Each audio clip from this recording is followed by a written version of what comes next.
వారం క్రితం వరకు సాదాసీదాగా సాగిన కర్ణాటక ఆర్టీసీ బస్సులు ఒక్కసారిగా రష్గా మారాయి. కిటకిటలాడుతున్న ప్రయాణికులతో కండక్టర్లకు టికెట్లు కొట్టడానికి కూడా కాలు మోపలేని పరిస్థితి నెలకొంది. అటు విద్యార్థులకు కూడా తిప్పలు తప్పట్లేదు. దీనంతటికీ కారణం శక్తి యోజన పథకమే. కాంగ్రెస్ పార్టీ ఎన్నికల హామీల్లో ప్రకటించిన గ్యారంటీలలో ఒకటైన శక్తి పథకం రాష్ట్రంలో కొత్త పుంతలు తొక్కుతోంది. సిద్ధరామయ్య నేతృత్వంలో కాంగ్రెస్ ప్రభుత్వం ఏర్పడిన తర్వాత తొలి గ్యారంటీగా మహిళలు ఉచితంగా ప్రయాణించే పథకాన్ని అమలు చేశారు. ఇప్పటికే వారం రోజులు ముగిసింది. ఈ పథకం కింద ఆర్టీసీ బస్సుల్లో మహిళలకు కర్ణాటక రాష్ట్రమంతా ఉచితంగా తిరిగే అవకాశం కల్పించారు.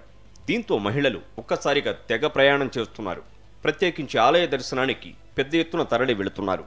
రోజు సరాసరిగా 1 కోటి మందికి పైగా ప్రయాణం చేస్తూ ప్రస్తుతం శక్తి గ్యారంటీ ద్వారా మహిళలు రాష్ట్రంలో ఎక్కడి నుంచి ఎక్కడికైనా ఉచితంగా ప్రయాణించే వెసులుబాటు కల్పించారు.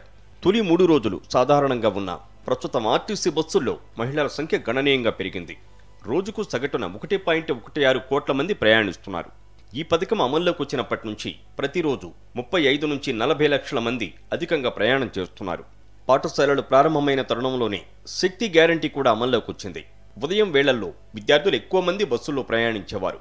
ప్రస్తుతం శక్తి అమలు కావడంతో మహిళలు బస్సుల్లో నిండిపోతున్నారు. దీంతో విద్యార్థులకు తిప్పలు తప్పడం లేదు. సకాలంలో తరగతులకు చేరుకునే పరిస్థితి కూడా లేకుండా పోయింది. మరోవైపు ప్రైవేటు బస్సుల్లో ప్రయాణించే వారి సంఖ్య తగ్గుముఖం పట్టింది. ప్రయాణికులు లేక ప్రైవేటు బస్సులు వెలవెలబోతున్నాయి. ఒకప్పుడు ఆర్టీసీకి ప్రత్యామ్నాయంగా ప్రైవేటు బస్సుల్లో మహిళలు ప్రయాణించేవారు. ఇప్పుడు శక్తి పథకం అమల్లోకి రావడంతో కనీసం ప్రైవేటు బస్సుల వైపు అస్సలు చూడడం లేదట. అటు లోకల్ ట్రైన్ల పరిస్థితి కూడా అంతే. బెంగళూరు నుంచి ప్రధాన నగరాలకు వెళ్లే అన్ని రైళ్లలోనూ ప్రయాణికుల సంఖ్య సగానికి తగ్గినట్టు సమాచారం.